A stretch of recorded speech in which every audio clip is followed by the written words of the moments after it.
torture, of course, in itself is a very particular phenomenon in and of itself. It's particularly widespread, the most widespread crime perhaps in the world, and the most universally condemned.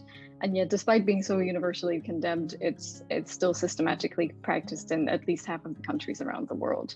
So the Istanbul Protocol really exists to bridge the gap between those state duties to investigate torture and the practical challenges and the information needed to fulfill that obligation. So what the Istanbul Protocol does is it provides normative guidance, particularly on how to conduct a medical legal investigation and document torture allegations.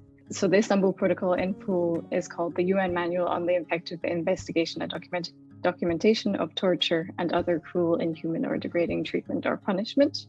And it's essentially an international instrument based on accepted expertise in the field of torture documentation that provides normative standards and clear guidance on those state obligations I just talked about, how to go about gathering physical and psychological evidence of torture that will be used, that can be used before any court, in court proceedings, also in criminal proceedings, and how to prepare and critically assess medical legal reports, which could be used to self-review your own medical legal reports, peer review the medical legal reports produced by your colleagues, or to also critique state medical legal reports on alleged acts of torture, which may serve to actually dismiss those claims in cases where there's actually substantial evidence in their favor.